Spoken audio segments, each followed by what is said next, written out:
जय श्री राधे कृष्णा। श्रीमद् भगवत गीता में मनुष्य जीवन की प्रत्येक समस्या का समाधान मिलता है। भगवत गीता एकमात्र ऐसा ग्रंथ है जो मनुष्य को जीने का सही तरीका बताती है। कहा जाता है कि जिस घर में भगवत गीता का पाठ हर रोज पढ़ा जाता है या सुना जाता है, उस घर में भगवान श्री कृष्ण स्वयं आते हैं। भगवत गीता में 18 अध्याय और 700 श्लोक हैं। गीता सार और इसका पूर्ण ज्ञान आज से लगभग 5000 साल पहले श्री कृष्ण के द्वारा अर्जुन को महाभारत के युद्ध में दिया गया था। महाभारत के इस युद्ध में अर्जुन अपने कर्म से पीछे हटकर युद्ध करने से मना कर देते हैं। तब श्री कृष्ण उन्हें गीता ज्ञान देते हैं।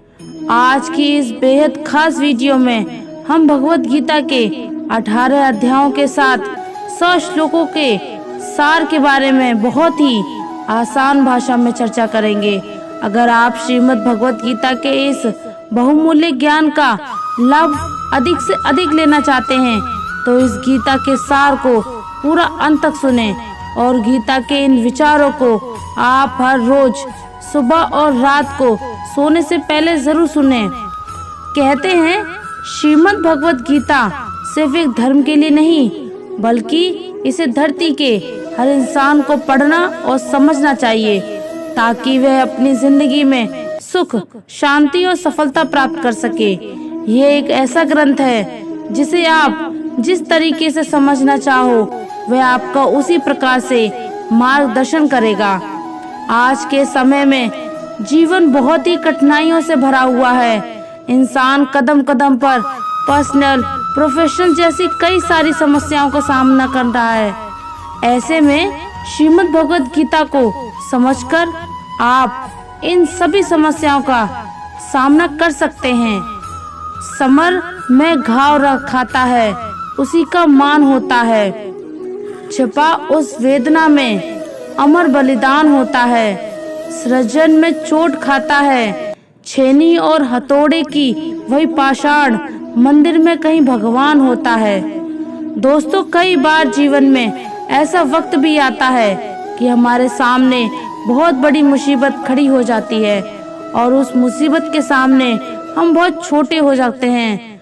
जब समझ नहीं आता कि हम भाग खड़े हों या उस मुसीबत का सामना डट कर करें। एक बार जंगली भैंसों का एक झुंड जंगल में घूम रहा था। तभी एक बछड़े ने अपने पिता से पूछा, पिताजी, क्या इस जंगल में ऐसी कोई चीज नहीं जिससे डरने की जरूरत है? भैंसा ने जवाब दिया, बस शेरों से सावधान रहना। इस पर बछड़े ने उत्तर दिया, हाँ पिताजी, मैंने भी सुना है कि शेर बड़े खतरनाक होते हैं। अगर कभी मुझे शेर दिखा तो मैं जितना हो सके उतनी तेजी से दौड़ता हुआ भाग जाऊंगा। इस पर भैंसा मुस्कुराकर बोला, नहीं, इससे बुरा तो तुम कुछ कर ही नहीं सकते। बछड़े को ये बात कुछ अजीब लगी और उसने कहा, क्यों पिताजी, वे खतरनाक होते हैं, मुझे मार सकते हैं, तो भला मैं भागकर अपनी जान क्यों ना बचाऊं? भैंसा समझाने लगा, अगर तुम भागोगे तो शेर तुम्हारा पीछा करेंगे। भागते समय वे तुम्हारी पीठ पर आसानी से हमला कर सकते हैं और तुम्हें नीचे गिरा सकते हैं, और एक एक बार अगर तुम गिर गए तो मौत पक्की समझो। तो पिताजी, फिर ऐसी स्थिति में मुझे क्या करना चाहिए? बछड़े ने घबरा कर पूछा। अगर कभी भी तुम शेर को देखो तो अपनी जगह पर डट कर खड़े हो जाओ और ये दिखाओ कि तुम जरा भी नहीं डर रहे हो। अगर वह न आए तो उसे अपनी तेज सींगें दिखाओ और खुरों को जमीन पर पटको। अगर वह भी न कर पाए तो धीरे धीरे उसकी तरफ बढ़ो और अंत में तेजी से अपनी पूरी ताकत लगाकर उस पर हमला कर दो। भैंसे ने गंभीरता से समझाया, यह तो पागलपन हुआ पिताजी, ऐसा करने से तो बहुत खतरा है। अगर शेर ने पलटकर मुझ पर हमला कर दिया तो वह मुझे मार देगा। बछड़ा थोड़ा नाराज होकर पूछने लगा। फिर भैंसे ने कहा, बेटे अपने चारों तरफ देखो, क्या दिखाई देता है। बछड़ा घूम घूम कर देखने लगा।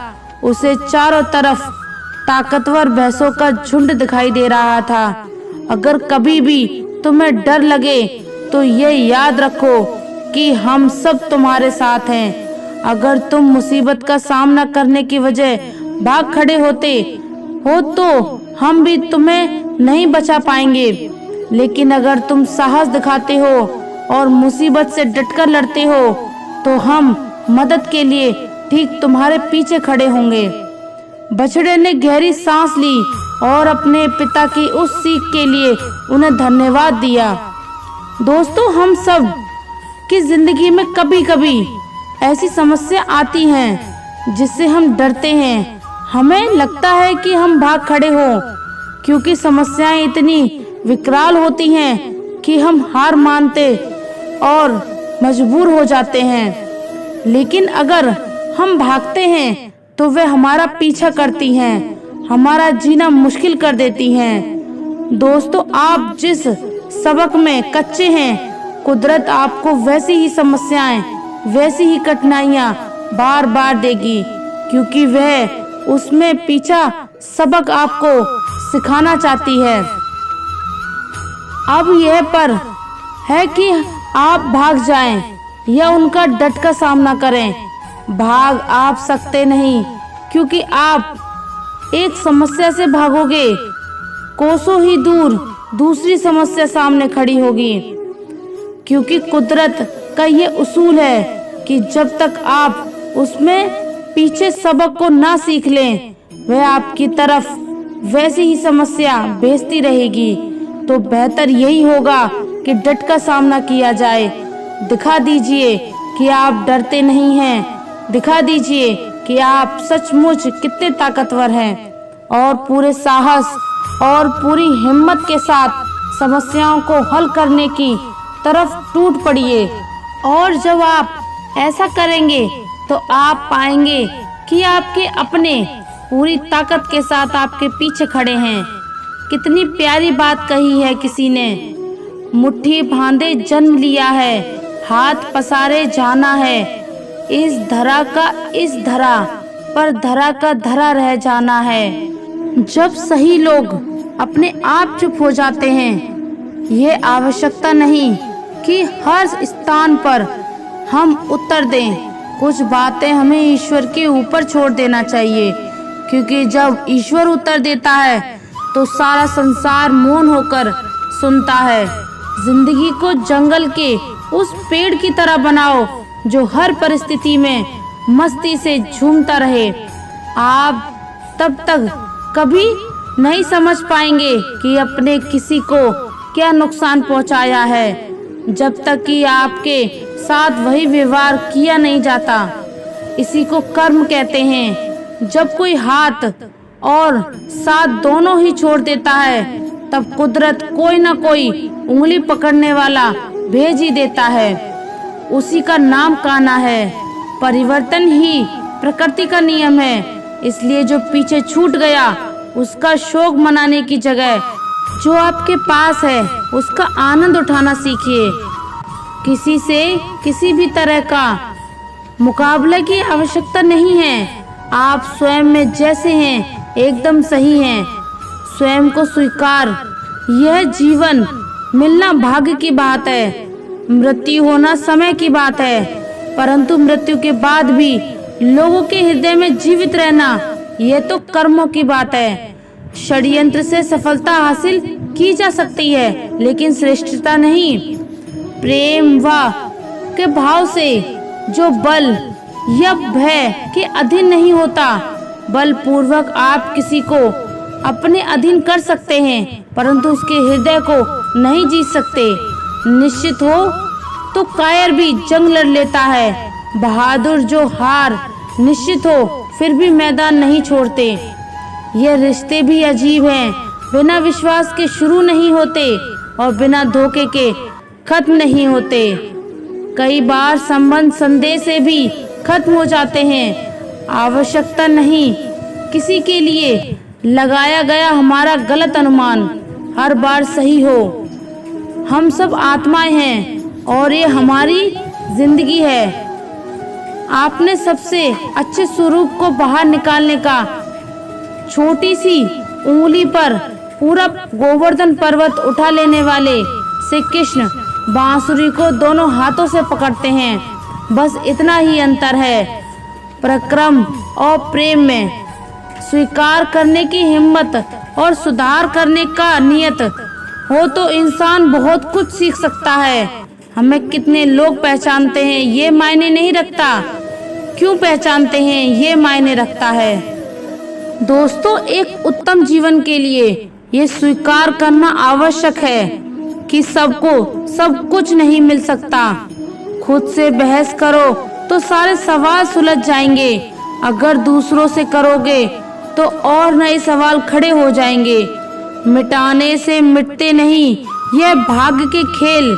कर्म अच्छे तू करता चल, फिर ईश्वर की महिमा देख। उससे मत डरो जो वास्तविक नहीं है, ना कभी था ना कभी होगा। जो वास्तविक है वह हमेशा था और उसे कभी नष्ट नहीं किया जा सकता। रावण ने कैलाश पर्वत पर उठा लिया था, यह केवल शिव की शक्ति के कारण। बाकी अहंकार से तो अंगद का पांव भी नहीं उठा पाया था। प्रिय दोस्तों, आशा करते हैं आपको हमारा ये वीडियो पसंद आया होगा और अगर आप हमारे चैनल पर नए हैं तो चैनल को सब्सक्राइब कर लीजिए और कमेंट में जय श्री राधे कृष्णा जरूर लिख दीजिए। धन्यवाद। जय श्री राधे कृष्णा।